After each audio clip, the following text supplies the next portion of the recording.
اعوذ باللہ من الشیطان الرجیم بسم اللہ الرحمن الرحیم الم نشرح لک صدرک ووضعنا عنک وزرک الذی انقض ظہرک ورفعنا لک ذکرک فإن مع العسر یسرا ان مع العسر یسرا فإذا فرغت فانصب وإلی ربک فارغب صدق اللہ العظیم صلی اللہ علی نبی الامی وآلہ وسلم۔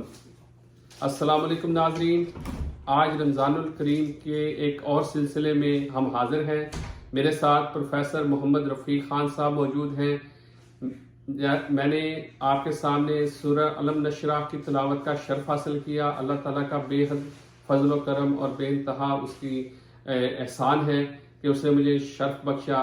السلام علیکم پروفیسر صاحب۔ وعلیکم السلام ورحمۃ اللہ وبرکاتہ۔ اچھا، سب سے پہلے میں یہ چاہتا تھا کہ جیسے پاکستان میں اور ہمارے ہمسائے پڑوس میں انڈیا میں کرونا کی جو صورتحال ہے وہ انتہائی بگڑتی جا رہی ہے، خصوصاً انڈیا میں تو وہاں پہ آکسیجن کا بھی بہت بڑا مسئلہ ہو گیا ہے۔ تو ہم دعا گو ہیں وہاں پر بسنے والے افراد کے لیے، انسانیت کے لیے، کہ اللہ تعالیٰ ان پر اپنا رحم و کرم کرے اور جو انڈیا اس وقت جس صورتحال کا شکار ہے اس سے وہ نبٹ سکے۔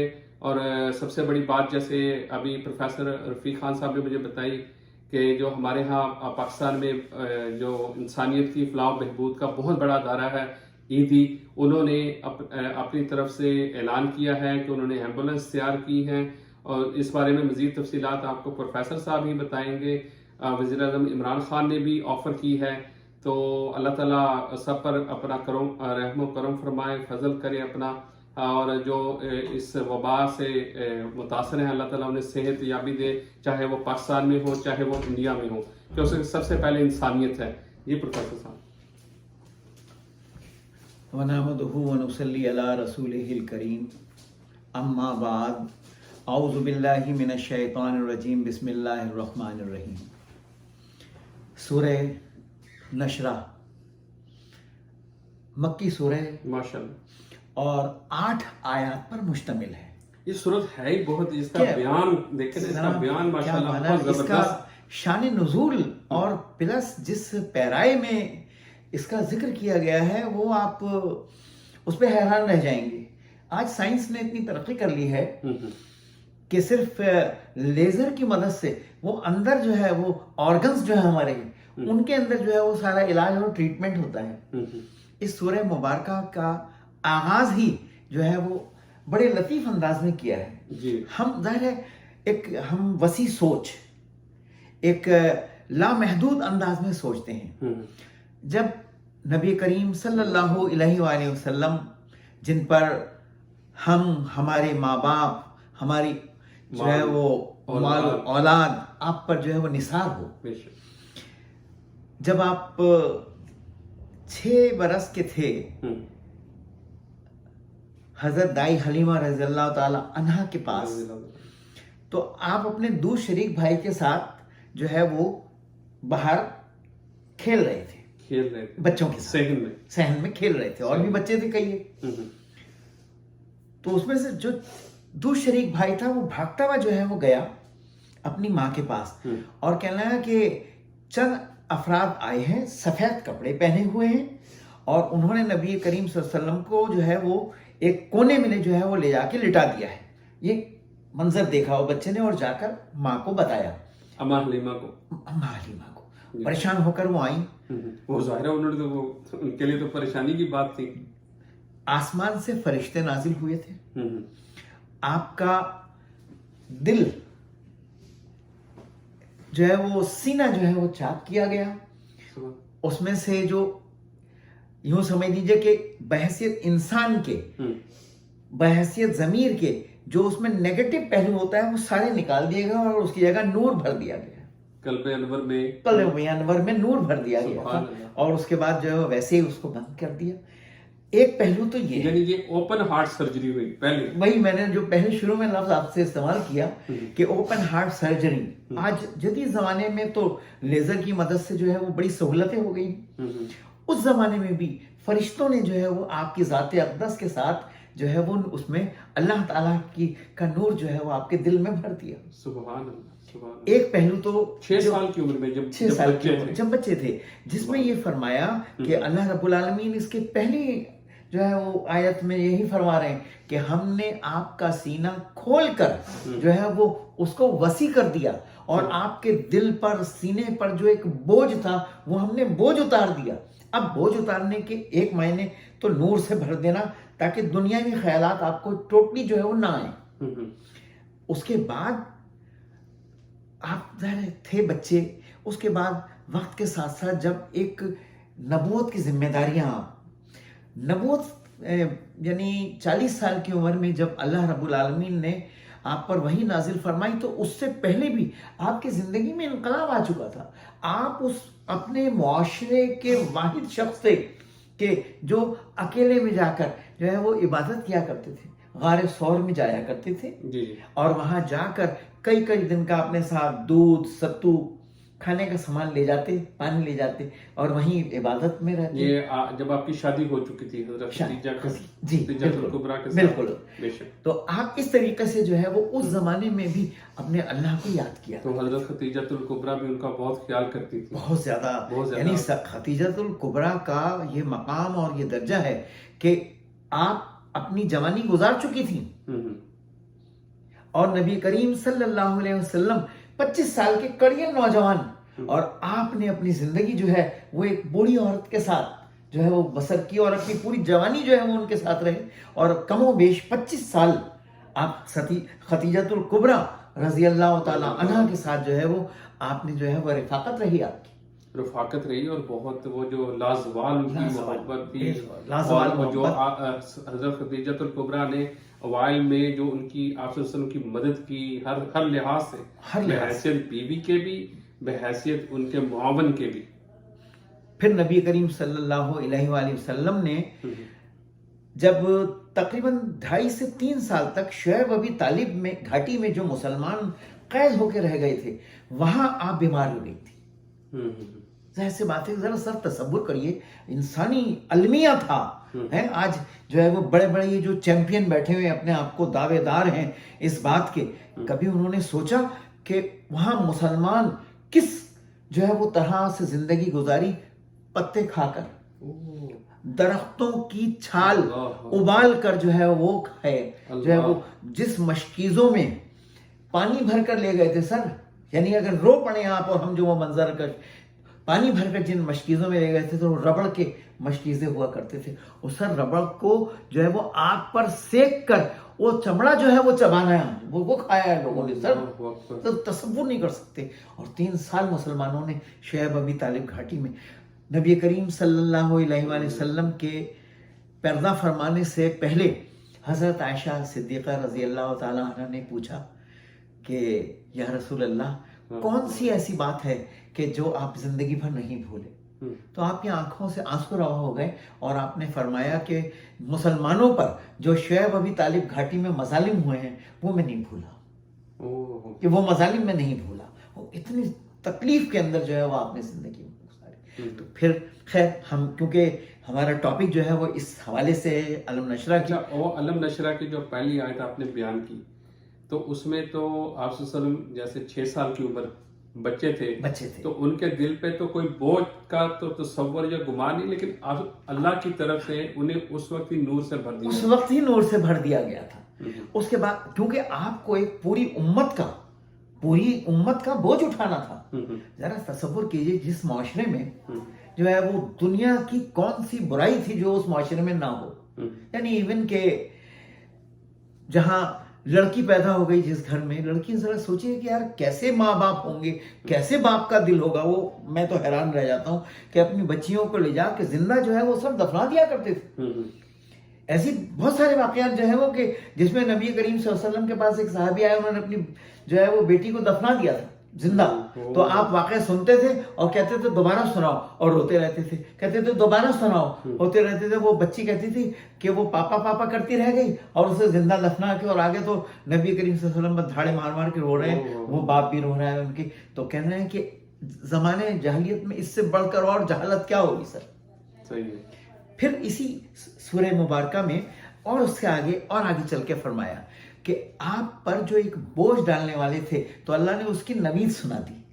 سبحان اللہ. وہ نوید یہ سنائی کہ ذمہ داری جو ذمہ داری کہلیں تمہارے دل پر, تمہارے سینے پر جو ایک بوجھ ہے, فکر ہے, بوجھ فکر ہے, سوچ ہے, آئندہ کی پلاننگ ہے, وہ سارا اللہ تعالیٰ نے کہہ رہے ہیں کہ وہ میں نے ساری تمہاری فکریں جو ہے وہ دور کر دی ہیں. بریفنگ دے دی کہ جو ہے وہ فکر کرنے کی ضرورت نہیں ہے اس میں. اور یہاں تک فرما دیا کہ آپ ورفعنا لک ذکرک. سبحان اللہ. یعنی یہ سمجھ لیجئے کہ اس سے بڑھ کر اور کیا آپ کا رتبہ اور کیا محبت اللہ نے اپنی دکھائی ہے اس کے اندر, کہ دنیا کا آج ہر کونے میں جہاں 6 مہینے کی رات اور 6 مہینے کا دن ہوتا ہے, کینیڈا کے اندر بس ایسے علاقے ہیں, وہاں بھی اللہ تعالیٰ جو ہے وہ مسلمانوں کے ذریعے سے وہاں بھی اذان ہو رہی ہے. وہاں بھی ہر اذان میں میرے پیارے نبی صلی اللہ علیہ وسلم کا نام نامی جو ہے وہ پکارا جا رہا ہے, ہر اقامت میں پکارا جا رہا ہے, ہر نماز میں جو ہے وہ آپ کو یاد کیا جا رہا ہے, اور قیامت تک یہ سلسلہ رہے گا. کون سی ایسی ذات اقدس ہے سر, یہ اللہ کا انعام ہے, یہ اللہ کا انعام ہے. جب آپ کا ذکر بلند کر دیا, آپ کا نام نامی جو ہے وہ قیامت تک, حشر تک کے لیے جو ہے وہ بلند بالا کر دیا. اس میں ایک اور بھی روایت ہے جی, وہ کہتے ہیں کہ جب روز قیامت ہر چیز کا ذکر رک جائے گا, اللہ تعالیٰ اپنے محبوب کا ذکر کرے گا. کیا بات ہے, ماشاءاللہ ماشاءاللہ, ویری نائس. تو وہ بھی جاری رہے گا, وہ بھی جاری رہے گا. پھر اس کے بعد ہمیں ہدایت دی گئی. ہمیں یہ کہا گیا کہ دیکھو بحیثیت انسان کے, تم اپنے اگر کاروبار کر رہے ہو, تم بزنس کر رہے ہو, تم کسی پریشانی میں ہو, تم دکھ اور بیماری کے اندر ہو, یا تم پر کوئی اور بوجھ ہے, کہہ رہے ہیں کہ ہر پریشانی کے بعد, بے شک ہر پریشانی کے بعد آسانی ہے. ہر پریشانی کے بعد آسانی. تو اللہ نے بتا دیا کہ آج جو پریشانی ہے کل وہ آپ کی راحت میں بدل جائے گی. یہ عارضی ہے. دکھ اور تکلیف اور پریشانیاں جو ہے وہ ہر رات کے بعد دن ہے, ہر رات کے بعد دن ہے, اور ہر اندھیرے کے بعد اجالا ہے. تو یہ فرمایا گیا کہ اگر آپ پریشان ہیں زندگی میں تو پریشان نہ ہو.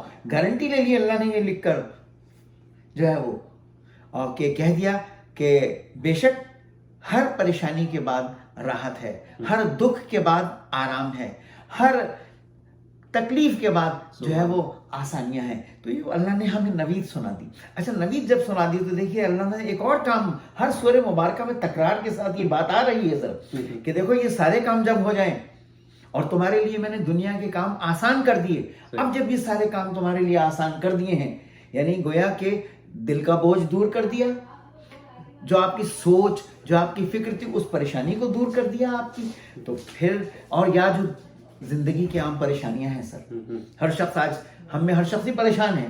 کوئی معاشی طور پر پریشان, کوئی اولاد کی طرف سے پریشان, کوئی اپنے ماحول کی طرف سے پریشان, کوئی ملک کی طرف سے پریشان, کوئی حالات کی وجہ سے پریشان, کوئی صحت کی وجہ سے پریشان. ہر شخص کسی نہ کسی الجھن, کسی نہ کسی پریشانی کا شکار ہے. تو اس میں نوید سنا دی کہ یہ ساری چیزیں جتنی بھی ہیں یہ عارضی ہیں, اس کے بعد آرام ہی آرام ہے. لیکن جب آرام مل جائے, جب سکون مل جائے, جب تم محنت میں لگ جاؤ, اپنے اللہ کو نہ بھولنا. سبحان اللہ. کہ اپنے اللہ کو نہ بھولنا, اس کی عبادت پر جو ہے وہ مگن رہنا. کہ جس نے تم پر یہ فضل کیا ہے, جس نے تم پر یہ کرم کیا ہے, جس نے تم سے یہ مشکل پریشانی دور کی ہے, اسے نہ بھولنا. تو پھر کہہ رہے ہیں کہ اللہ کی عبادت کیا کرو. سبحان اللہ. کیا پھر تمہاری رغبت جو ہے وہ اللہ کی طرف ہو جائے, تمہارا دل اللہ کی طرف مڑ جائے, تمہاری سوچ اللہ کی طرف مڑ جائے, تمہارا ذہن اللہ کی طرف مڑ جائے. یعنی گویا کہ آپ سراپا اللہ کے جو ہے وہ ہو جائے. پھر ہر جگہ اللہ نے یہی فرمایا کہ اللہ کی عبادت کرو. اب اللہ کی عبادت, نماز, روزہ اور جو دوسرے معاملات ہیں یہ ان سے ہٹ کر بھی ہے. پڑوسی کا خیال رکھنا یہ بھی ہمارے فرائض میں ہے. یعنی یہاں تک فرمایا گیا کہ تم اللہ کو قرض دیا کرو. وہ کیسے؟ یہ فرمایا گیا کہ تم اللہ کو قرض دیا کرو. اب اللہ کو قرض کیسے دینے کا مطلب یہ ہے کہ جو رشتہ دار, جو محلے دار, جو اہل خانہ, جو علاقے میں محلے میں جو بھی غریب ہیں, غربا ہیں, تو آپ جو ہے وہ ان کی مدد اس طرح سے کرو کہ سیدھے ہاتھ سے مدد کر رہے ہو تو آپ کے الٹے ہاتھ کو خبر نہ ہو. تو وہ ایسا ہی ہے جیسے آپ نے اللہ کو قرض دیا, اور اللہ کسی کا قرض رکھتا نہیں ہے بلکہ 10 گنا کر کے اللہ تعالیٰ لوٹا دیتا ہے. آپ اللہ سے کو قرض دو, یہ دعویٰ ہے اور گارنٹی ہے اور آزمایا ہوا ہے میرا. آپ اللہ کو قرض دیجئے, یقین جانیے کہ اللہ 10 گنا قرض آپ کا ثواب کے ساتھ, منافع کے ساتھ, اللہ آپ کا جو ہے وہ 10 گنا قرض آپ کو واپس کر دے گا. اگر ہم قرض کے ساتھ ساتھ ایک اور لفظ کا ایڈ کر لیں کہ اللہ تعالیٰ کو آپ اپنا پارٹنر بنا لیں. کیا بات کہی ہے آپ نے, تو پارٹنر جب وہ اللہ ایسا کو جب پارٹنر ہے بزنس کا پارٹنر بنا لے تو بس تو پھر منافع ہی منافع ہے, فائدہ ہی فائدہ ہے, زندگی اندیشہ ہی نہیں ہے. مطلب یہ بہت پیاری بات کہی ماشاء اللہ تعالیٰ جو ہے. تو پھر تو آپ کو وہ ساری چیزیں ہی, دکھ تکلیف ختم ہو جائیں گی, ٹینشن آپ کی ختم ہو جائے گی کہ آپ کا پارٹنر ہی ایسا ہے بس جو ہر چیز پر قدرت رکھتا ہے. تو خلاصہ یہی ہوا, سیر حاصل بحث یہی ہوئی, ایک دوسرے سے شیئر کرنے کا مقصد یہی رہا کہ اپنے اللہ کو یاد رکھو, سبحان اللہ, مشکل میں بھی اور آسانی میں بھی. باقی یہ گارنٹی اس نے دے دی کہ ہر مشکل کے بعد آسانی ہے, ہر مشکل کے بعد آسانی ہے. یہ جب ہمیں نوید سنا دی تو پھر ڈر, پھر خوف, پھر اندیشے, پھر وسوسے کس بات کے. صحیح. ناظرین, جیسا کہ آپ نے سنا, اللہ تعالیٰ نے ہمیں یہ گارنٹی دے دی ہے کہ ہر مشکل کے بعد آسانی ہے, ہر اندھیرے کے بعد اجالا ہے, ہر رات کے بعد دن ہے. اسی طرح اس وقت جو ہم کرونا کی وبا سے نبرد آزما ہیں, کرونا کی وبا نے پوری دنیا کو اپنی دہشت سے مبتلا کیا ہوا ہے, تو یقین رکھیے کہ انشاءاللہ تعالی ہم اس سے ضرور نکلیں گے, اور یہ صورتحال سے نکلیں گے. یہ کالی رات بھی ختم ہوگی, لیکن اس کے لیے فی الحال آپ سے بار بار گزارش ہے, التماس ہے کہ SOPs پر عمل درآمد کو یقینی بنائیں, ورنہ صورتحال قابو سے باہر ہوتی جا رہی ہے, اور مزید ہو گئی تو پھر ہمارے جیسے ملک, جیسے ہم جیسے ملک کی ہماری معیشت بھی اس کو نہیں سنبھال سکتی. جیسے کہ انڈیا میں صورتحال آپ دیکھ رہے ہیں کہ روزانہ 3 لاکھ سے زائد کیس سامنے آ رہے ہیں. آکسیجن, آپ کی بات کاٹ رہا ہوں, جس کی معیشت بہت اسٹرانگ تھی, جی وہ ڈاؤن ہو گئی, وہ ڈاؤن ہو گئی ہے. بلکہ دنیا میں وہ تو بہت, یہ دیکھیں امریکہ کا حال دیکھ لیں, یہاں پہ جو معاشی سرگرمیاں ہیں وہ اب پہلے جیسی نہیں ہیں, ان میں کمی آئی ہے. یہ تو بہت اسٹرانگ معیشت ہے, دنیا کی ایک مضبوط ترین معیشت ہے. تو پاکستان کا تو آپ کے سامنے یہ حال, ہم تو قرض پہ زندہ ہیں, قرض پہ زندہ ہے. تو خدا را SOPs پر مکمل عمل درآمد کریں, اپنے آپ کو محفوظ رکھیں, اپنے خاندان کو محفوظ رکھیں, اپنی زندگیاں بچائیں. اگر آپ اس سے بچ جاتے ہیں تو آئندہ جو آنے والا جو وقت ہوگا وہ ہمارے لیے خوشحالی کا وقت ہوگا, کیونکہ یہ اللہ تعالیٰ کا وعدہ ہے کہ ہر مشکل کے بعد آسانی ہے. تو یہ مشکل وقت گزاریں, SOPs پر عمل درآمد کو یقینی بناتے ہوئے, آگے آسانیاں ہی آسانی ہیں. اسی کے ساتھ ہمیں اجازت دیجیے, آپ سے اگلے ویلاگ میں ملاقات ہوگی. اس وقت تک کے لیے اللہ حافظ. سبحان ربک رب العزت عما یصفون, وسلام علی المرسلین, والحمد للہ رب العالمین.